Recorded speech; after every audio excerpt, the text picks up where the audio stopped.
morning students. Today I'll start a new topic of chapter 5 neutralisation. कल जब हम लोगों ने एक्टिविटी पढ़ी थी तो उसमें थोड़ी सी मैंने आपको न्यूट्रलाइजेशन के बारे में हिंट दी थी, मगर आज हम लोग इसके बारे में डिटेल में पढ़ेंगे। तो स्टार्ट करते हैं स्टूडेंट्स। न्यूट्रलाइजेशन रिएक्शन और reaction of acid and base. The reaction in which an acid reacts with a base to form salt and water is called neutralization reaction. जब एसिड और बेस रिएक्ट करते हैं तो वो क्या फॉर्म करते हैं? सॉल्ट एंड वाटर, जैसा कि कल मैंने आपको बताया था। Acid reacts with base form salt and water। जब ये रिएक्शन होती है तो इसमें थोड़ी बहुत हीट भी प्रोड्यूस होती है। इस हीट के प्रोड्यूस होने की वजह से जो मिक्सचर होता है उसका टेम्परेचर बढ़ जाता है और वो थोड़ा गर्म हो जाता है ना। अब इसको हम लोग किस तरीके से इसकी केमिकल इक्वेशन होगी वो देखते हैं। एसिड यानी कि HCl, हाइड्रोक्लोरिक एसिड।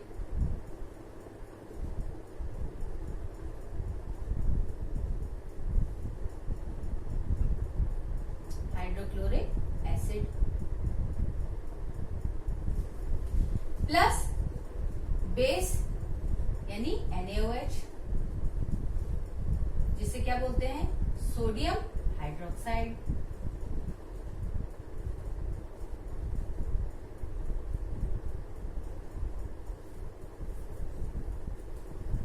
क्या फॉर्म करता है?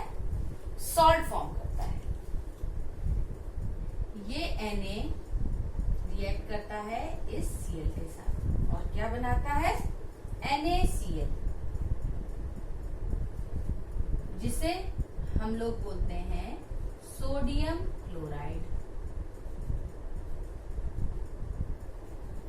और इसको कॉमन सॉल्ट भी बोला जाता है, जिसको हम लोग अपने डेली खाने में यूज करते हैं ना, वो सोडियम क्लोराइड ही होता है। प्लस H2O यानी कि वाटर। ठीक है, तो ये हो गई आपकी केमिकल इक्वेशन। इसमें आपने देखा कि जो प्रोडक्ट्स बन रहे हैं वो क्या है? ये सॉल्ट है, ये वाटर है, ये बेस है, ये एसिड है। ठीक है, अब हम लोग देखते हैं कुछ प्रॉपर्टीज सॉल्ट्स की। Most salts are solids with high and melting and boiling point. तो ज्यादातर सॉल्ट्स जो होते हैं वो क्या होते हैं? सॉलिड फॉर्म में होते हैं, जिनके बॉइलिंग और मेल्टिंग पॉइंट भी बहुत ज्यादा होते हैं। सॉल्ट्स में ये टेंडेंसी होती है that they can dissolve in water. तो सॉल्ट डिसॉल्व हो जाते हैं वाटर में। And salt solution in water are good conductors of electricity. और सॉल्ट सोल्यूशंस जो होते हैं वो क्या होते हैं? इलेक्ट्रिसिटी के गुड कंडक्टर भी होते हैं।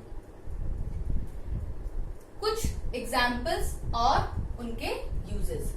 सॉल्ट के कुछ एग्जाम्पल्स मैं आपको बताने जा रही हूँ, जैसे कि पहला एग्जाम्पल मैंने आपको बताया NaCl, जिसे हम लोग सोडियम क्लोराइड बोलते हैं, जो कॉमन सॉल्ट की तरह हम लोग डेली फूड में अपने यूज करते हैं। पोटेशियम क्लोराइड यानी कि KCl भी होता है।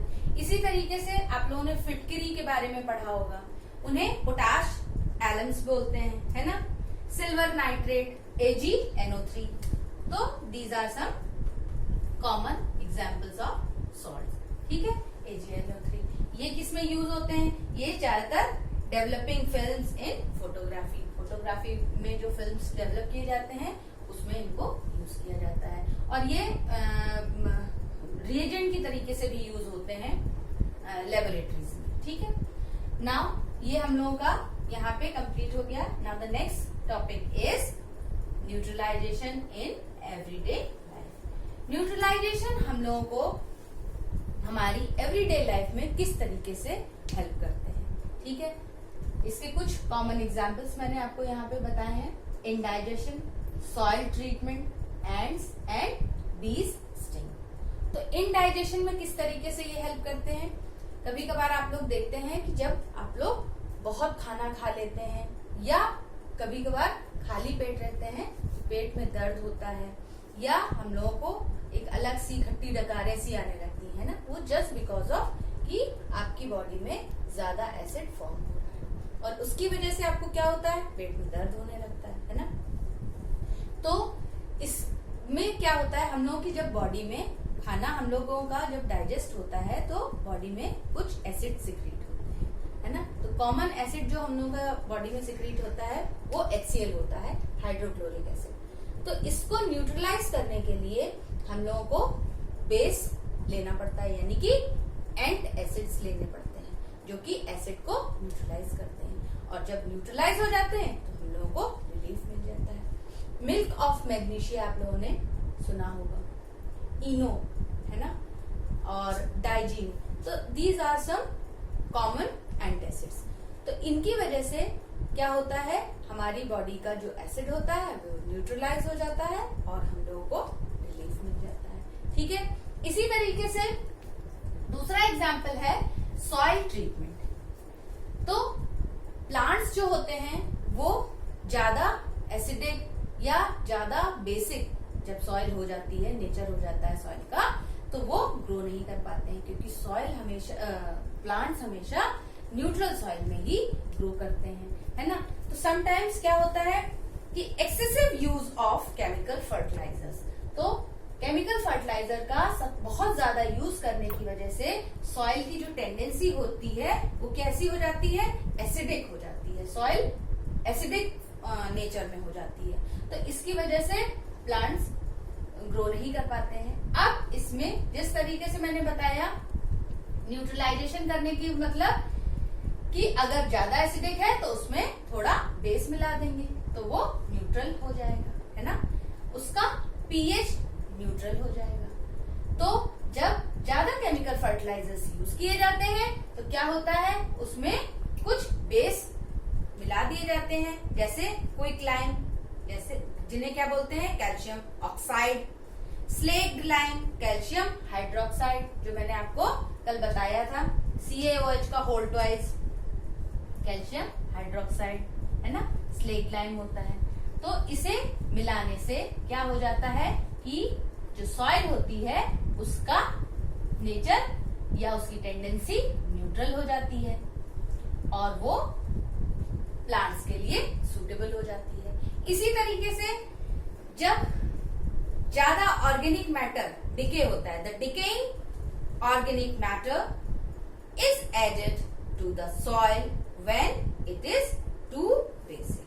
तो क्या होता है, डिकेइंग ऑर्गेनिक मैटर्स जो होते हैं जैसे मैन्योर, कंपोज, तो इनको ऐड किया जाता है सॉइल के साथ जब सॉइल ज्यादा बेसिक हो जाती है। मैन्योर्स रिलीज एसिड, मैन्योर्स जो होते हैं वो एसिड रिलीज करते हैं जिसकी वजह से सॉइल की टेंडेंसी कैसी हो जाती है, न्यूट्रलाइज हो जाती है ना। Soil which neutralise the basic nature of the soil, soil का बेसिक नेचर को न्यूट्रलाइज कर देते हैं।